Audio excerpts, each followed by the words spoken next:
Hello everyone, welcome back to my channel. And आज का जो वीडियो है वो मैंने Q&A सेशन के लिए एक पोस्ट डाली थी। हालांकि उस पर बहुत ज़्यादा क्वेश्चंस नहीं आए, बट कुछ क्वेश्चंस आए थे जिनको मैं यहाँ पे डिस्कस करूँगी एंड आप सबको बताऊँगी। ज़्यादा कुछ इंपॉर्टेंट आपको शायद मेरे को लगता है कि वो अपडेट जैसा कुछ है नहीं, जनरल क्वेश्चंस हैं एंड वो आपके मतलब कई वीडियोस पे भी थे वो क्वेश्चंस। सो मैंने इकट्ठा करके एक वीडियो बनाने की कोशिश करी है। और मैं आपको बता दूँ, सर्दियाँ बहुत हैं तो बच के रहो। मैं भी सर्दियों की वजह से ही थोड़ा बहुत परेशान हूँ। इस वजह से ना तो पढ़ाई हो पा रही है, ना ही कुछ और मैं वीडियोस बना पा रही हूँ। बट यही कहूँगी कि सर्दियों से थोड़ा बच के रहो और अपना ध्यान रखो और अपनी स्टडी जो है वो कंटिन्यू रखो, preparation. So let's talk about that Q&A session. कि एक तो मेरा नाम, ठीक है, पहला क्वेश्चन ये था लोगों का। तो मेरा नाम पिंकी यादव है, मैं ओबीसी में आती हूँ कैटेगरी में, और नॉन क्रीमी लेयर में आती हूँ मैं, ओबीसी में भी। और दूसरा क्वेश्चन ये कि मैं कहाँ रहती हूँ। तो मैं आप लोगों को बता दूँ, मैं भारत में ही रहती हूँ। और भारत में भी मैं राजस्थान जो राज्य है वहाँ रहती हूँ। अब मैं इतना डीप में जाके सारी पर्सनल चीज़ें यहाँ पे शेयर नहीं कर सकती। वो चीज़ आप भी समझ सकते हैं मुझे कि अपना घर, गांव, डिस्ट्रिक्ट, ये सब मैं यहाँ पे ऑनलाइन शेयर नहीं कर सकती। और मैं एक लड़की हूँ तो वो चीज़ आप शायद रिलेट कर पाओगे या फिर समझ पाओगे, मैं आपसे उम्मीद रखती हूँ। सेकंड थिंग कि मैं कब से प्रिपरेशन कर रही हूँ। तो मैं प्रिपरेशन कर रही हूँ 2023 के एंड से।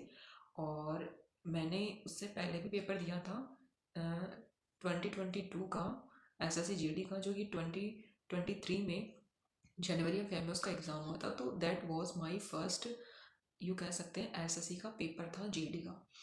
उसमें मेरे 101 मार्क्स थे आउट ऑफ 180 उस टाइम पे।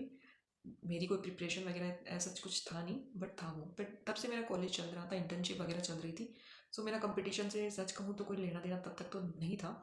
पर फिर थोड़ा धीरे धीरे मैं जब कंपटीशन में मेरा डिग्री मतलब होने वाला था, तब तक मैं उसमें बिजी थी। तो यूँ कह सकते हैं कि मैंने जो स्टार्टिंग करी थी वो 2023 के एंड में की थी। और प्रिपरेशन के बाद में जो मैंने पहला पेपर दिया था वो दिल्ली पुलिस का था। और ये अभी दोबारा जो वैकेंसी आ रही है उसके बाद तो यही आई है। तो वो पेपर था, तब से मैं प्रिपरेशन कर रही हूँ। फिर ये 2024, 2025, 2 साल ये, और ये 2026 अब ये चल ही रहा है। मतलब कह लो कि अप्रोक्स मेरे को 2-2.5 साल हो चुके हैं प्रिपरेशन में। लास्ट ईयर मेरा सीजीएल हुआ था। सीजीएल की बात करते हैं, तो मेरा मेन टारगेट एसएससी में जो है वो मेरा सीजीएल ही है। और एसएससी के थ्रू मैंने एक ऑलरेडी जॉब लेके मैंने छोड़ दी है। बट जो वो मैंने छोड़ी भी एसएससी सीजीएल के लिए है, तो अभी भी मेरा मेन टारगेट वो ही है। हालांकि मैं अदर पेपर देती हूँ, रेलवेज के पेपर भी देती हूँ। अभी भी मैंने एनटीपीसी का फॉर्म भरा है, मैं 2026 में उसको भी मेरे को टारगेट करना है। So as a form fill करती हूँ, बट अब मैं वही फॉर्म फिल करती हूँ और उन पे ज़्यादा मेरा फोकस होता है जो मेरे को एक्चुअल में जॉब करनी है। ऐसी कोई जॉब मेरे को कि मैं कर लूँगी फिर छोड़ दूँगी, या उसके बाद मैं कहीं और प्रिपरेशन करूँगी, तो वहाँ पे मेरा फोकस अब बहुत कम हो चुका है। पहले ये चीज़ थी कि मेरे को कम से कम एक जॉब चाहिए, बट अब वो चीज़ ख़त्म हो चुकी है। सो ये था मेरा प्रिपरेशन का जर्नी। मैंने काफ़ी हद तक सब कुछ सेल्फ करा है, काफ़ी हद तक। एक तो छोटे मोटे कोर्स लिए होंगे, उसका मैं मतलब इतना कुछ याद भी नहीं है और बता भी नहीं सकती। बट काफ़ी हद तक मैंने यूट्यूब से करा है, और टेलीग्राम वगैरह पे PDF वगैरह से नो, और बाकी सेल्फ स्टडी घर पे जो नोट्स होते हैं उनसे। सो ये था। तो मेरे को अब जो मेन इक्वेशन था कि आप 2026 के लिए क्या प्लान है। सो मेरा प्लान पहले तो यूँ था कि मेरे को कोई और अच्छी सी जॉब मिल जाए ना, तो मैं उसके साथ में सीजीएल टारगेट कर लूँगी। बट क्या होता है ना कि हम अगर जब तक ये सोच के चलते हैं कि ये कर ले उसके बाद में ये कर लेंगे, तो दोनों ही चीज़ें नहीं होती हैं। इससे अच्छा होता है कि हम एक ही चीज़ पे फोकस करके उसी को टारगेट करें। क्योंकि मेरा सीजीएल के 2 अटेम्प्ट ऑलरेडी हो चुके हैं, एक में हुआ, एक में नहीं हुआ। तो अब मैं कोई रिस्क लेना नहीं चाहती कि 2026 में भी मुझे कुछ छोड़ना पड़े या कुछ और। तो मैं मेनली अभी उसी को टारगेट लेके चल रही हूँ। बीच में पेपर आएंगे, मैं दूंगी, ऑब्वियस सी बात है। बट मेन टारगेट मेरा वही रहेगा। और मैं अब उसी के मॉक अपने इस यूट्यूब चैनल पे आप लोगों से भी शेयर करूँगी प्रिपरेशन में। और बाकी और जो एग्ज़ाम होंगे वो मैं देती रहूँगी। इसके अलावा और क्या क्वेश्चन था। सो एक दो क्वेश्चन और है, लाइक 2025 में आपकी जर्नी कैसी रही। तो मेरी जर्नी एकदम ऐसे फेलियर की तरह रही है। मैंने NTPC का CBT 1 ग्रेजुएट का क्लियर करा था, और CBT 2 को टारगेट करा था। अच्छी अपॉर्चुनिटी थी, बट मैंने उसको खो दिया। सीजीएल में वेंडर की वजह से, फर्स्ट डे मेरा एग्ज़ाम होने की वजह से, पैनिक होने की वजह से मेरा सीजीएल हाथों से चला गया। और मतलब अच्छा नहीं रहा मेरे। काफ़ी मैंने फेलियर देखा है। CPO एग्ज़ाम में भी उसका रिजल्ट आना बाकी है। ग्रुप डी भी एग्ज़ाम मैंने दिया है 2025 में ही, उसका रिजल्ट आना बाकी है। CHSL के मेरे मार्क्स मैंने शेयर किए थे 131, उसका रिजल्ट आना बाकी है। बाकी तो सबके हो चुके हैं। और 2025 में अगर एक अचीवमेंट थी तो मेरे हाथ आई थी, वो थी RPF कांस्टेबल का रिटर्न मेरा क्लियर हुआ था। और फिजिकल के लिए मुझे काफ़ी टाइम मिला था, बट वही है कि मेरे को फिर उस चीज़ वहाँ पे नहीं जाना, क्योंकि कल को मैं जाऊँगी वापस उसको छोड़ूंगी, देन वापस CGL टारगेट करूँगी, तो वो चीज़ें नहीं करनी, इसलिए मैंने फिर उसको चाह नहीं दिया। हालांकि उसका मुझे काफ़ी रिग्रेट हुआ, और एक अपॉर्चुनिटी शायद मैंने खो दी। मतलब अब आगे क्या होगा वो मैं थोड़ा सा रिग्रेट करती हूँ उस चीज़ को लेके, बट कोई दिक्कत नहीं है। हाँ, मतलब आगे अगर कुछ होगा तो वो अच्छा ही होगा।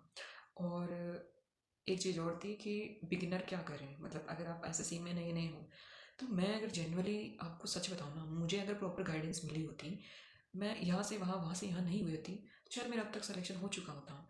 मेन चीज़ SSC में ये इसलिए है, कंपटीशन इतना ज़्यादा इसलिए है क्योंकि लोगों को पता नहीं है कि हम प्रिपरेशन कैसे करें, कहाँ से करें, किन किन टीचर से पढ़े, किससे पढ़े, किससे नहीं पढ़े। मैं एक ही चीज़ आपको कहूँगी, एक तो डिसिप्लिन होना चाहिए, और काफ़ी ज़्यादा रश नहीं कर लेना आपको, मतलब कि खिचड़ी बना ली, ऐसा कुछ नहीं करना है।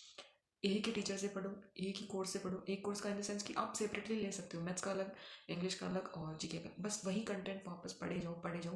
प्रैक्टिस आपको नए क्वेश्चंस की करनी है, रिवीजन वही, सब चीज़ें सेम वही रहती है, बस आपका बेस जो है सही होना चाहिए। मेरी तरह नहीं कि यूट्यूब पे फ्री में कुछ मिल गया वो कर लिया, देन फिर आप कोर्स पे स्विच हो रहे हो, क्योंकि यूट्यूब पे पूरा पूरा अवेलेबल नहीं होता है। तो इससे बेटर है कि आप पहले कोर्स लो, बेस क्लियर करो, सब कुछ अच्छे से पढ़ लो, उसके बाद में बस आप उसी पे फोकस रहो, अपने नोट्स बनाओ। ये नहीं कि आज इन टीचर्स का देख लिया वीडियो, ये बोल रहे हैं अच्छा अच्छा तो इस पे चले गए, फिर इन टीचर्स पे चले गए, फिर इस पे चले गए। इन सबसे कुछ भी नहीं होता है। टीचर सारे लगभग सेम होते हैं, वो सब सेम सिलेबस पढ़ाते हैं। आप पे निर्भर करता है कि आपको किन टीचर का अच्छे से समझ में आता है, जो कि एक दो डेमो क्लास से पता चल जाता है। सो यही कहूँगी कि दर बदर भटकने से कोई मतलब नहीं है। एक ही चीज़ पे रहो, एक ही कंटेंट पे रहो, और उसी पे फोकस रहो, उसी पे प्रैक्टिस करो, उन्हीं पे बिलीव करो। टीचर कुछ नहीं करता, 5% टीचर का रोल होता है, बाकी 95% सिर्फ आपका रोल होता है या आपके सराउंडिंग्स का रोल होता है।